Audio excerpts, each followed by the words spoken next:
Que les jeux vidéo, c'est bien pour l'immersion,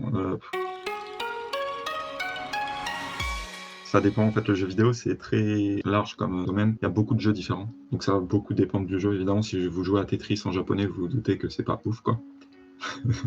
Après, ça va dépendre de tout ce qui est jeux, JRPG où il y a beaucoup de texte, ou les visual novels qui sont du coup basés sur le texte. Oui, c'est des excellents médias. Tout ce qui est jeux RPG sans être forcément JRPG, genre Skyrim, tout ça, en soi, vous avez du texte, mais vous allez avoir combien de texte pour combien de moments sans texte, tu vois? Du coup, c'est pas très dense en japonais, du coup, c'est pas ouf. Et les jeux où vous avez très peu de texte, non, bah non, c'est pas très bien puisque forcément, si vous n'avez pas beaucoup de texte ou de dialogue, vous allez avoir peu d'exposition. Maintenant, pour tirer profit des jeux, notamment JRPG VN, vous avez un petit outil qui s'appelle Textractor, qui permet d'extraire justement les textes japonais des jeux pendant que vous jouez. En fait, ça les extrait en direct et ça vous permet du coup de faire des recherches dans le dictionnaire et de faire des recherches par exemple avec Yami-chan très facilement. Donc les jeux avec beaucoup de texte, oui, c'est une bonne ressource si vous aimez ça. Les jeux RPG à l'ancienne, ça permet d'avoir un contexte et comme c'est de l'oral écrit, on a le temps de checker le déco. Du coup, ouais, les RPG, moi après, je suis pas fan personnellement, donc je connais pas énormément, mais en soi, s'il y a beaucoup de texte, notamment si, comme tu dis, c'est beaucoup de texte oral, ça peut être pas mal, effectivement.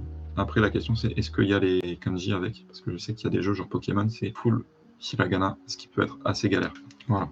Textractor que moi j'utilise et moi qui me convient totalement. Après, je sais que par exemple, Gilles de Japonais Naturel n'a pas trop aimé. Je crois qu'il a bien aimé Game to Text. Donc voilà, peut-être tester les deux et trouver celui qui te convient le mieux si tu joues beaucoup à des jeux vidéo. La chaîne Game Gengo a fait un top des 30 meilleurs jeux pour apprendre le japonais. C'est vrai, on l'avait partagé sur le Discord avec les audios et tout ça. C'est vrai que ça peut être intéressant pour ceux qui aiment bien. Après, moi je sais que j'aime bien les VN, donc les visual novels, et les élogués pour ceux qui sont majeurs. C'est très bien en fait parce que ça a le côté en fait texte un petit peu roman. Mais vous avez déjà la musique qui peut vous stimuler un petit peu. Moi, je sais que ça m'aide à me concentrer. Après, en soi, vous me direz, oui, bah, tu lis un livre, tu mets de la musique. C'est vrai. Mais vous avez aussi, surtout, les passages audio qui vont souvent être, enfin, les dialogues qui vont souvent être carrément récités.